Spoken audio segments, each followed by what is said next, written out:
ஜெய் மாதாஜ், ஜெய் அருட்பெருஞ்சோதி. உலகமே ஒரு தாய், உலகமே ஒரு கோவில், உலகத்தில் பிறக்கும் மெஞ்ஞான அருட்பெருஞ்சோதியே இந்த உலகை மனித உள்ளத்தை ஆளும் தெய்வம்.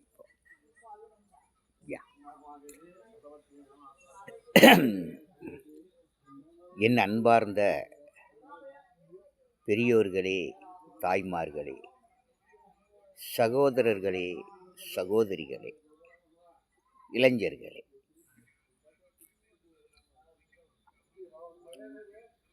இறைவன் படைத்த இந்த அற்புதமான உலகத்தில்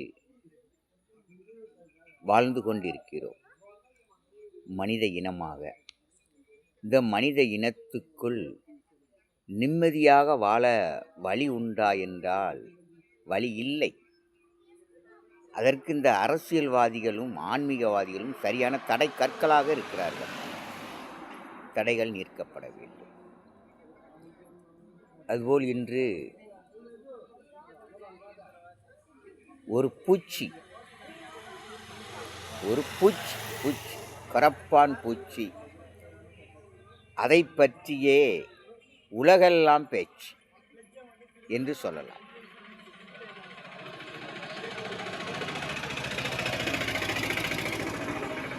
அதை பற்றி இன்று மக்களுக்கு என்னால் ஒரு விமர்சனம் மக்களுக்கு தெரிவிக்க வேண்டியது. ஏன்னா மக்கள் வாழ்க்கை முக்கியம். இன்று நீட் தேர்வு என்ற ஒன்று மாணவர் சமுதாயத்தையே, அவர்கள் அறிவையும் மனதையும் உணர்வையும் தடை போட்டு கொண்டிருக்கிறது. நீட் தேர்வு என அந்த மண்ணில் பிறக்கும் ஒவ்வொரு மனிதனும் முன்னோர்கள் செய்த தர்மம், கர்மம், பாவம், சாபத்தின்படி கருவிலே விதைக்கப்பட்ட ஒவ்வொரு விதையாக இருக்கிறார்கள். இந்த விதைகள் முளைத்து வளர வளர அவர்களுடைய அறிவு வெளிப்படும். ஒவ்வொரு மனிதனுக்குள்ளும் அவர்களுக்குள்ள அறிவு, முன்னோர்கள் செய்த தர்மத்தால் பிறப்பது ஞானம், அறிவு. மற்ற செயல்களால் பல விதங்களில் பிறக்கிறது குழந்தைகள். இப்போ இந்த ஞானம் விளையும் பயிர் முளையிலேயே தெரியும். அது வளர்ந்து வரும்போதே அந்த பருவ நிலையை அது காட்டிக்கொண்டே வரும் என்பது போல இந்த மனித பயிருக்குள் அறிவுங்கிற ஒரு பயிர் இருக்குது. இந்த அறிவு பயிர் கொஞ்சம் கொஞ்சமாக வெளிப்படும். அவன் வளர வர 3 வயது வரை அறியா பருவம், 3 வயது வரை, 3 வயதுக்கு பின் அறியும் பருவம், அறிந்து கொண்டே வருவார்கள். தவறு செய்த பிறகு ஐயோ தவறோன் என்று புரியக்கூடிய அளவுக்கு அறிய முடியாது. அறியும் பருவம் ஒரு 20 வரை, 20ஓ 18க்கு அப்புறமா அறிந்த பருவம். இவர்கள் என்றைக்கு பருவத்துக்கு வந்து விட்டார்களோ அன்றே அறியா பருவம், அறிந்த பருவம் முடிந்து கூட அடுத்தால அறிந்த பருவம், அறியும் பருவம் முடிஞ்சு அறிந்த பருவம், எல்லாம் அறிந்து முடிந்து விட்ட ஒரு பருவம். அந்த பருவம் வரும்போது 10ஆம் வகுப்போ அல்லது 12ஆம் வகுப்போ அவர்கள் படித்து முடித்தவுடன் அவர்களுக்குள், ஏன்னா இவங்க கருவிலே விதைக்கப்பட்ட விதை, யார் யார் என்ன வேலைக்கு போகணுன்னு அவன் தலை எழுத்து தலை விதி எழுதப்பட்டிருக்கோ அந்த வேலைக்குத்தான் அவன் போவானன்றி வேறு வேலை அவன் செய்ய மாட்டான். இந்த மனம் அவனை விடாது, அழுத்தும், பம்பிங். உணர்வுகள் நமக்குள் சும்மா இல்லையா, வெறும் பாடி தான் வெளியில். இந்த உடலை இயக்குவது என்னது? அறிவு, மனம், உணர்வு. அதன் இயக்கத்திலிருந்து நம்ம தப்ப முடியாது. அப்போ அந்த 10ஆம் வகுப்போ 12ஆம் முடிக்கும்போது அவன் என்ன வேலைக்கு போகணும் என்று நினைக்கிறானோ, இன்ஜினியர்னா இன்ஜினியரு, டாக்டரு, டிரைவரு, கண்ட்ரைக்டரு, இன்னும் கல் உடைக்கன்னு என்னென்ன எத்தனை வேலைகள், எத்தனை தொழில்கள், அவன் தொழிலும் அவன் கருவிலேயே விதைக்கப்படுகிறது. இன்ன தொழில் அவன் செய்ய வேண்டும் என்று கருவிலே விதைக்கப்படுகிறது. அப்போ இந்த மாணவர்களில் வரக்கூடியதில் மருத்துவத்துறை என்று ஒன்று. மருத்துவம். மற்ற மற்ற பொருட்களுக்கெல்லாம் சர்வீஸ் பண்ண பல தொழில்கள் இருந்தாலும் இந்த மனித உடம்பை பரிசோதித்து அவர்கள் நோய் தீர்க்கும் மருத்துவர்கள், தெய்வத்துக்கு நிகரானவர்கள். அப்போ இந்த விதை தப்புமாய்யா? தப்பாது. அப்போ அந்த மருத்துவம் படித்து மக்களுக்கு உதவி செய்யணுங்கிற அந்த மனம், அறிவு, உணர்வோடு வாரவர்களை ஏதோடு டாக்டர் ஆக வேண்டும், வசதி இருக்காது, ஆனால் அந்த மன இயக்கம் எங்கே இருக்குது? டாக்டரில் இருக்குது. டாக்டர் ஆக வேண்டும். அப்போ இந்த மனம் இழுக்கும் போது அங்கே மார்க் என்று ஒன்று வைக்கப்படுகிறது.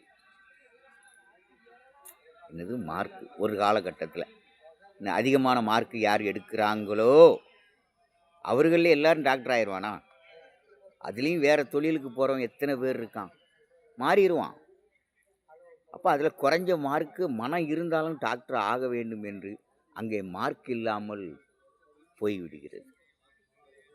அடுத்தால இன்றைக்கு மார்க் இருந்தாலும் அதற்கு நீட் தேர்வு என்று ஒரு அணையை போட்டு இந்த அரசியல்வாதிகள் தடுத்து கொண்டு இருக்கிறாங்க. யார் தடுத்து கொண்டு இருக்கிறா? இந்த அரசியல்வாதிகள். ஏழை எளிய மக்கள் வர முடியுமா? நீட் தேர்வு என்று வைத்தார்களோ அன்றில் இருந்து சனியம் பிடித்து விட்டான். அதை கற்றுக் கொடுக்க தனியார் பள்ளிக்கூடங்கள் நிறையா. அதற்காக தங்கி இருந்து மாணவர்கள் படித்து, அதுதான் 5 ஆண்டுகள் டாக்டர் பயிற்சி கொடுக்கலையா? அது போதாதா? ஏன் இதுக்கு முன்னால் வந்த டாக்டர்கள், இன்ஜினியர்கள், ஞானிகள், அறிவாளிகள்லாம் எந்த கல்லூரியில் படித்து எழுதினாங்க? எந்த நீட் தேர்வு எழுதினார்கள்? நுழைவுத் தேர்வு எழுதினார்கள்? யார் எழுதினார்கள்? ஞானிகள் எப்படி வந்தார்கள்?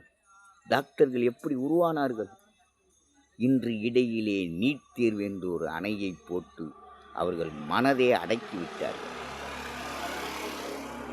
டாக்டருக்குன்னு அவன் வரணும்னா அவன் வந்தே தீருவான், எந்த ரூபத்தில் உள்ள நுழைஞ்சிருவான். ஆனால் அதற்கு தடைகள் இருக்கக்கூடாது. அப்போ இப்படி ஒரு தடையை முதலில் உருவாக்கியது யார்? முதல்ல உருவாக்கியது யார் என்று பார்த்தால் காங்கிரஸ் கட்சி போட்டார்கள் நீட் தேர்வு என்று. பிரச்சனை அன்றே உருவாகிவிட்டது. உருவாகிய பின் நீதிமன்றத்திலே அந்த விதையை அழித்து விட்டார்கள். அழிச்சிட்டாங்க. இந்த விதை விஷ விதையா? மனித உணர்வையும் இன்னும் டாக்டர் ஆகணுங்கிற அந்த சிந்தனைகளையும் அவர்களை சிதைத்து விடும். அதனால் இது வேண்டாம் நீட் தேர்வு. யார் டாக்டர் ஆகட்டும், மார்க் இருக்கு. அழிச்சிட்டாங்க. அழித்த பின் பிஜேபி, பாரதிய ஜனதா கட்சி, மோடி ஆட்சி தூசி தட்டி அதை எடுத்து கட்டாயப்படுத்தினார்கள். நீட் தேர்வை கட்டாயப்படுத்தினார்கள், அமுல்படுத்தினார்கள். இந்தியா எங்கு அமுல்படுத்தியது ஒரு பக்கம் நடந்து கொண்டிருந்தாலும் அதனால் பல வேதனைகளை, வெறுப்புகளை சுமந்து கொண்டு இந்த மக்கள் தேர்வு எழுதினாலும் அதிலும் நீட் தேர்வு கசிவானவன் மறுதேர்வான். என்னையா மறுதேர்வு? டாக்டர் தொழில் அவர்கள் மனம் எந்த உருவத்திலும் வெறுப்படையக்கூடாது, வேதனை அடையக்கூடாது. அப்போ அந்த தேர்வு இவர்கள் கட்டாயப்படுத்தினார்கள்.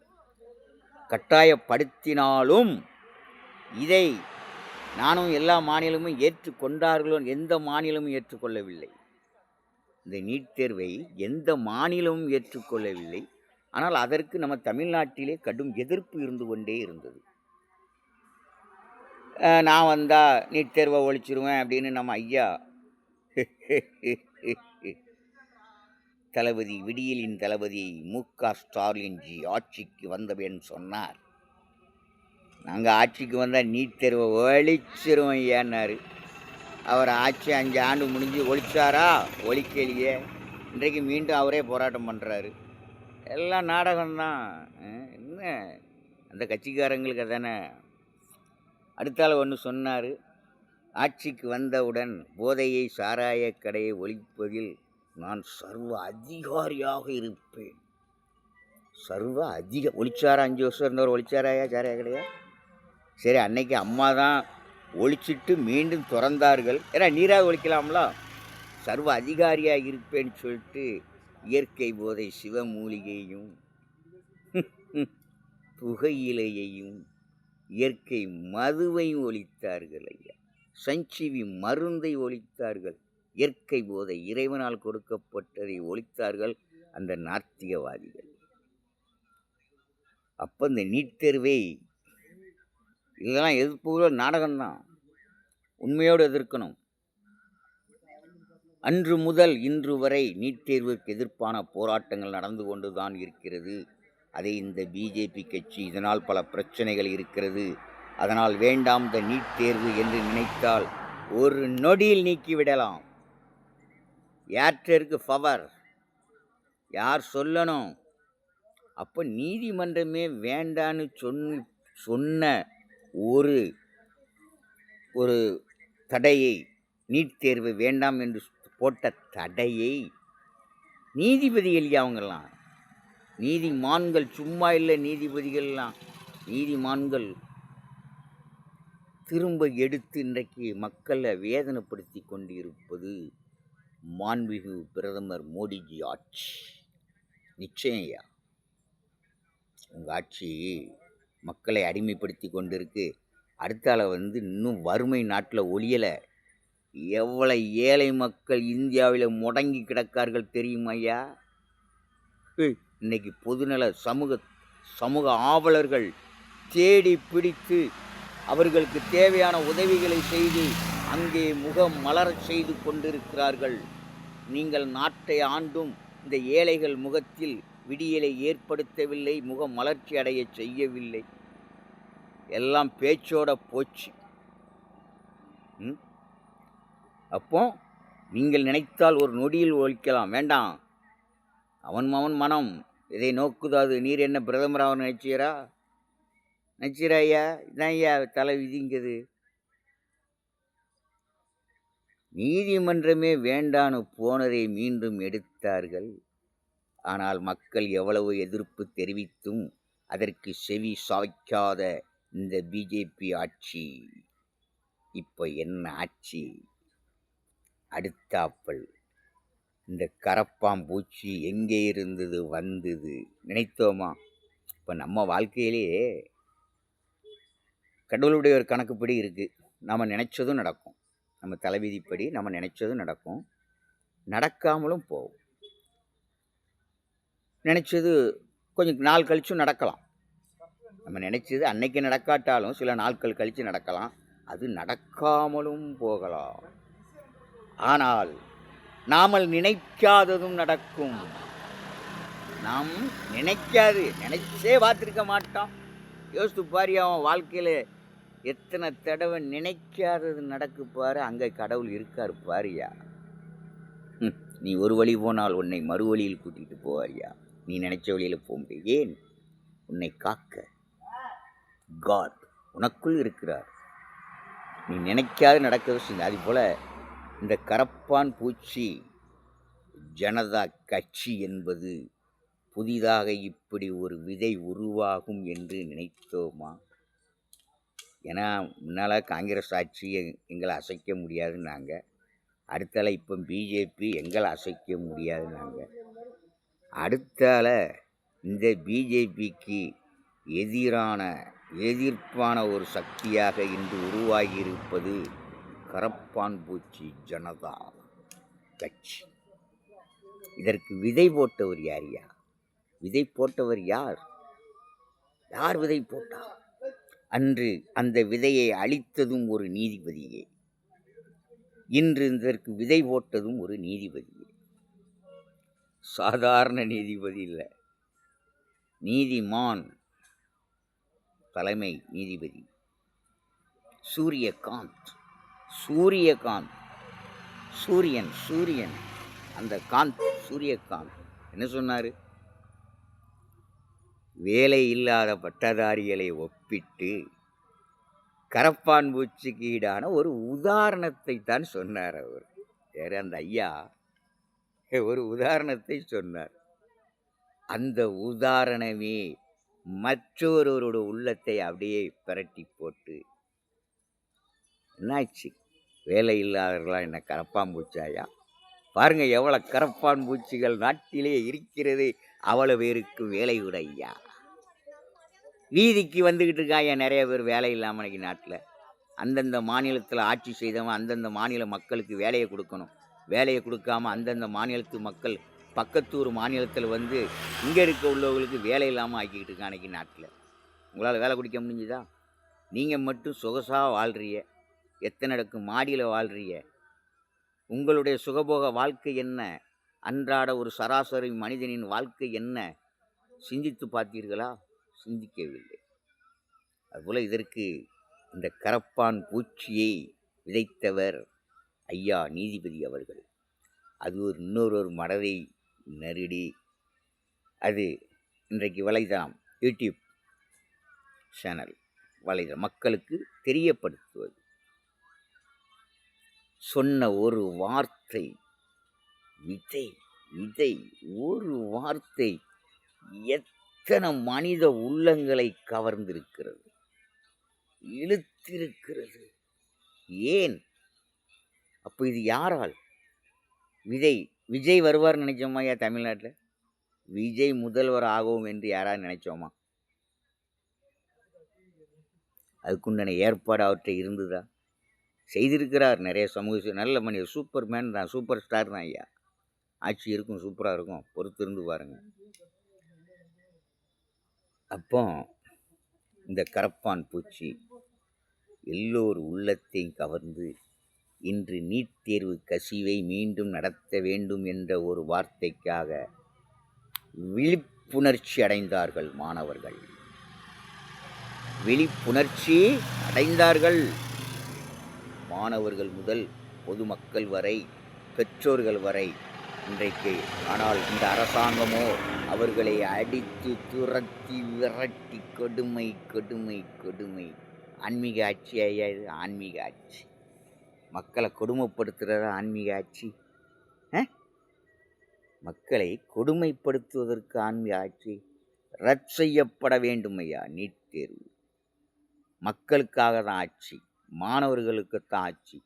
இந்த மண்ணில் பிறக்கும் குழந்தை மனித இனத்துக்காக தான் ஆட்சி. என் கண்ணீர் புகை குண்டை வீசும் நீங்கள் அடித்து துரத்தி அந்த மக்களை துன்புறுத்துவதை விட விஷக்குண்டுகளை வீசி அத்தனை பேரை மாய்த்து விடுங்களையா, கொன்றுங்கய்யா. எங்கெங்க போராட்டம் பண்ணுகிறாள், யார் பண்ணாலும் அத்தனை பேரையும் கொன்றுங்க. கொன்னுட்டு நீங்கள் ஆட்சி பண்ணுங்கய்யா. போராட்டம் பண்ண நாட்டில் மக்களே யாரும் இருக்க மாட்டாங்க. அத்தனை பேரையும் கொன்னுட்டீங்கன்னா உங்கள் ராஜ்யம்தான் மக்கள் இல்லாத அரசாங்கம் நடத்துங்க.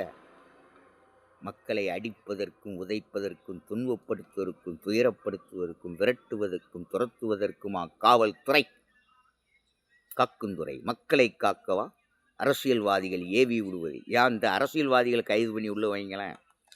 இந்த நீட் தேர்வால் இவ்வளோ விசேஷம் வந்தது காரணமானவங்களை கைது பண்ணுங்களேன். என்ன மக்கள், ஏழைகள் எல்லோர் சிரிப்பிலும் இறைவனை காண வேண்டும். இந்த ஆன்மீக ஆட்சியில் அடித்து உதைத்து விரட்டி கண்ணீர் புகைக்குண்டுகளை வீசி அவர்கள் கண்களில் வேதனை கண்ணீர் வடை வைக்கிறதுக்கு ஆட்சி? இது என்ன சினிமா காட்சியா? இன்று இந்த பிஜேபி ஆட்சிக்கு லாக்கு பூட்டு போட வந்திருப்பவர்கள்தான் இந்த கரப்பாம்பூச்சி ஜனதா கட்சி. இன்னும் மக்கள்கிட்ட பரவும், தீவிரமாக பரவும் ஐயா. என் பக்கத்தில் வங்காளதேசம் என்ன ஆட்சி? மாணவர்கள் புரட்சி. நம் இந்திய மாணவர்களும் வல்லமை உள்ளவர்களே, யாரும் கோழைகள் அல்ல, நல்ல அறிவாளிகள், தெளிவான மன சிந்தனை உள்ளவர்கள். அவர்களை மனதை குழப்பிக் கொண்டு இருப்பவர்கள் இந்த அரசியல்வாதிகள். இனி வருங்காலங்களில் மக்கள் கோரிக்கைகளுக்கு, மாணவர் கோரிக்கைகளுக்கு எந்த அரசியல்வாதிகள் செவி சாய்க்கவில்லையோ அந்த அரசியல்வாதிகளுக்கு நீங்கள் ஓட்டு போடாதீர்கள். நீங்கள் ஓட்டு போட்டாத்தான் அங்கே அவர்கள் ஆட்டம் போடுகிறார்கள். நீங்கள் ஓட்டு போடலைன்னா ஆட்டம் போடுவார்களா? விவசாயிகளை படுத்திய கொடுமை கொஞ்சமா? விவசாயிகள் இல்லை என்றால் இன்னைக்கு உயிர் வாழ முடியுமா? சோத்தில் இருக்க ஆத்மா, அந்த ஆத்மாவை கொடுக்கும் விவசாயிகளை நடத்தின கொடுமை இந்த பிஜேபி ஆட்சியிலே. அவர்கள் கோரிக்கையை நிறைவேற்றாமல் இனி இதுபோல் எந்த கொடுமையும் நடக்கக்கூடாது. தவறு என்று சரிந்தால் உடனே அதை திருத்திக் கொள்ள வேண்டும். அதனால் அன்று முதல் இன்று வரை இந்த நீட் தேர்வை மீண்டும் தூசி தட்டி கொண்டு வந்தது பிஜேபி ஆட்சி அன்றி வேறு ஒரு கட்சி அல்ல, ஆட்சி அல்ல. காங்கிரஸ் ஆட்சியில் கொண்டு வந்தது அன்னையோட போச்சு. இனி காங்கிரஸ் கட்சிக்காரரை பற்றி பேசுறதுல அருகதை இல்லை. காங்கிரஸ் கட்சியை பற்றி பேச வேண்டியது இல்லை. ஏன்னா அது அன்னையோட முடிஞ்சு போச்சு. என்றைக்கு நீதிபதி ஐயா அதை ரத்து பண்ணினாரோ அன்னையோட முடிஞ்சு போய். அதுக்கப்புறம் இவர்கள் கொண்டு வந்தது, நாங்கள் போட்டது தான் சட்டம், நாங்கள் போட்டது தான் திட்டம், அதை மாற்ற மாட்டோம் என்று நீங்கள் சொன்னீர்களே. ஆனால் மக்கள் உங்களை மாற்றி விடுவார்கள். இந்த தமிழ்நாட்டில் மாட்டினது போல எங்களை அசைக்க முடியாது, எங்களை எந்த கொம்பனாலும் அசைக்க முடியாது. நாங்கள் இன்றைக்கி அசைச்ச பிறவும் இந்த பணங்காட்டு நரி ஊழ விட்ட மாதிரி ஊழ விட்டுட்டு அலைதாங்க சுற்றி சுற்றி. போச்சே போச்சே, பதவி போச்சே, இன்னும் கொஞ்ச நாள் உங்கள் பணம் புறம்ப போகிறது. விஜய் ஆட்சியில் அத்தனை வெளிப்பாடாக வேண்டும். பொது சொத்தை யார் யார் எவ்வளவு எத்தனை கோடி கொள்ளை அடித்து வைத்திருக்கிறார்கள் இந்த கொள்ளைக்காரர்கள் என்று மக்கள் மன்றத்தில் வர வேண்டும். மக்கள் மன்றத்தில் வந்தால்தான் மக்கள் மனம் அறியும். மூடி மறைச்சது போதும். மோடி ஆட்சியிலே மூடி பறைக்கப்பட்டு கொண்டு இருக்கிறது. வந்தவுடன் சொன்னார், அது ஆக்கிடுவேன், இதை ஆக்கிடுவோம், ஆணை ஆக்கிடுவோம், பூனை ஆக்கிடுவேன், சுவிஸ் வங்கியில் பேங்க்லேருந்து பணத்தை பூரா கொண்டு வந்துடுவேன், கள்ள பணத்தை பிடிச்சிருவேன், எல்லாத்தையும் பிடிச்சி இந்த மக்களுக்கு ஆளுக்கு 15 லட்சம் ரூபா அவர்கள் டெபாசிட்டில் போடுவேன் என்று சொன்ன இந்த இன்று இருக்கும் 3வது முறையாக பிரதமராகிவிட்டார். 1 லட்சமாவது கொடுத்தார் ஐயா, 1 லட்சமாவது ஏழைகளுக்கு வறுமை ஒழிய 1 லட்சம். என்ன ஐயா, ஒவ்வொரு நாட்டில் வறுமையை ஒழிக்க எத்தனையோ எவ்வளோ திட்டங்கள் போட்டு பொருளாதார பணமாக கொடுக்குறான்.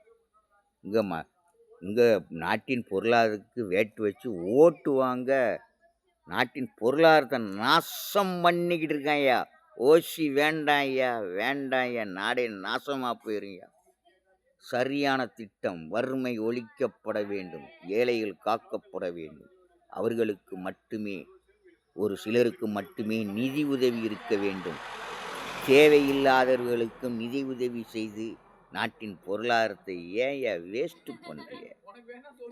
இதே இது பழைய தலைவர்கள் இருந்திருந்தால், அண்ணா இருந்திருந்தால், பெருந்தலைவர் இருந்திருந்தால், புரட்சி தலைவர் இருந்திருந்தால், இன்றைக்கு நாம் 25 ரூபாய் கொடுத்து வாங்கும் ஒரு பொருள் இன்னைக்கு 10 ரூபாய் இல்லைன்னா 15 ரூபாய்க்குள்ளே தான் இருந்திருக்கும். 10 ரூபா தான் இருந்திருக்கும்.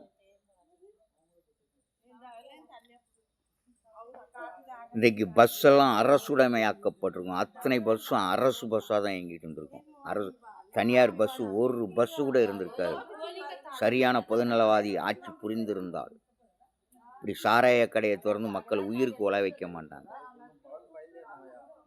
இன்னைக்கு என்ன ஓசி பஸ், என்ன ஓசியில் கொடுத்தே தமிழ்நாட்டின் பொருளாதாரத்தை நாசம் பண்ணி 13 லட்சம் கோடி கடத்தை வாங்கி வச்ச பிறகு ஓசியும் கொடுத்தாம்னா என்ன? மக்கள் தேவைகள் பூர்த்தி செய்யப்பட வேண்டும். அதுபோல இன்றே விஜய் ஆட்சியிலே மக்கள் தேவைகள் பூர்த்தி செய்யப்பட்டு வந்து கொண்டே இருக்கிறது. நிச்சயமாக சுடுகாட்டு பாதை முதல் கோயிலுக்கு போகும் பாதை வரை, சுடுகாட்டுக்கு போகிற ஒரு பாதை கூட வழி அமைச்சு கொடுக்கல. எத்தனை ஊருக்கோ பஸ் விட்டுன்னு சொல்கிறாங்க. எங்கே அடிப்படை வசதிகளை இன்று உடனுக்குடன் நிறைவேற்றி கொண்டிருக்கும் ஒரு சூப்பர் ராஜ் நம்ம விஜய் ஆட்சி. கடமையை செய்யுங்கள் ஐயா, லஞ்சம் மட்டும் வாங்கிறாதீங்க. நீங்கள் வாங்காமல் இருந்தாலும் உங்களை வாங்கணும்னு சொல்லுவான் அந்த அரசியல்வாதிகள். நீங்கள் வாங்காமல் இருந்தாலும் அதற்கு பயப்பட வேண்டிய நமக்கு மேலே ஆண்டவன் இருக்கான், நமக்கு மேலே இறைவன் இருக்கிறான். அவனுக்கு தெரிஞ்சால் போதும். இந்த மனுஷனுக்கு பாவிகள் அத்தனை பேரும் தெரிய வேண்டியதில்லை. லஞ்சம் மட்டும் வாங்காதீர்கள். அரசாட்சி ஆண்டவன் ஆட்சியாக இருக்க வேண்டும். மக்கள் எதை தேவை என்று கேட்கிறார்களோ அதை உடனே, மின்சார வசதியா மின்சாரம், ரோடா ரோடு, வீடா வீடு, வேற என்னையா மக்களுக்கு? தண்ணீர். ஒரு ஒரு கிராமத்தில் மக்கள் இருக்க, அடுத்தால பஸ் வசதி, எவ்வளவு பேர் முகங்கள் மலர்ந்திருக்கு. எங்கெங்கே 4 நாள் ஆகும், 5 நாள் ஆகும், அடுத்த வாரம் வா, நாளைக்கு வான்னு சொல்லக்கூடிய அரசு ஊழியர்கள் எல்லாம் இன்று மக்கள் கோரிக்கைக்கு உடனுக்குடன் நிறைவேற்றி கொண்டு இருக்கிறார்கள். கையெழுத்திடப்படுகிறது, கையூட்டு இல்லை. சரியான மாற்றம். இதை புரிந்து கொள்ளாதவன் ஒரு பாவி. விஜய்க்கு தமிழ்நாட்டு மக்கள் முழுமையான சப்போர்ட் கொடுக்க வேண்டும். இடையிலே எவர்கள் விஜயை துன்புறுத்தினாலும் விஜய் தான் ஆட்சி. 5 ஆண்டுகள் நீடிக்க வேண்டும், நிலைக்க வேண்டும். 5 ஆண்டுகள் ஆட்சியை, இந்த சூப்பர் ஸ்டார் ஆட்சியை பார்க்க வேண்டும். இவர் ஆட்சி சூப்பராக இருந்ததா இல்லையா என்று பின்னால் தெரியும். தெரியாமமா போகும். அதனால் நல்ல ஆரம்பம், அற்புதம். இதில் சில அசம்பாவித்தனங்கள் நடந்து கொண்டு இருக்கு, அதுவும் சீர் செய்யப்பட வேண்டும். அதுமாரி காவல்துறையை பொதுநலத்தோடு செயல்பட இயக்கப்பட வேண்டும். காவல்துறை யாருக்கும் அடிமை கிடையாது. உங்களையும் காக்கணும், மக்களையும் காக்கணும். காக்கும் தெய்வங்கள் அவர்கள். அவர்களுக்கு நல்ல ஓய்வு கிடைக்க வேண்டும், நல்ல அமைதி கிடைக்க வேண்டும். அரசின் காவல் நிலையமும் நீதிமன்றமும் நீதியின் கோயிலாக செயல்பட வேண்டும். நீட் தேர்வு ஒழிக்கப்பட வேண்டும். இல்லை என்றால் அந்த ஆட்சியை, அந்த கட்சியை ஒழிக்க வேண்டும். அந்த கட்சிக்கு ஓட்டு போடாதீங்க ஐயா. மக்கள் கோரிக்கையை ஏற்றுக்கொள்ளாத ஒரு கட்சிக்கு ஏன் ஓட்டு போடுது? நீங்கள் என்ன பைத்தியக்காரங்களா? ஜாதி மதம் பார்க்காதே, பொதுநலமான ஆட்சி நடக்க வேண்டும். ஆட்சியிலேயே ஜாதிக்கும் மதத்துக்கும் இடம் கிடையாது. எல்லோரும் ஒன்றே, ஓர் இனமே, மனித இனமே, மனித ஜாதியே. நானும் உங்களில் ஒருவன், மனித இனத்தில் பிறந்த ஒரு மனிதன், உங்கள் தோழன், Arutjothi Mainthan. God bless you. இறைவன் என்றும் உங்களோடு, உங்கள் அறிவோடு, உங்கள் மனதோடு, உங்கள் உணர்வோடு கலந்து உங்களை வழிநடத்தி கொண்டிருக்கிறார். God bless you. வாழ்க வளமுடன். என்னாலும் பொன்னால இருக்க இறைவன் அருள் புரிய வேண்டும். God bless you.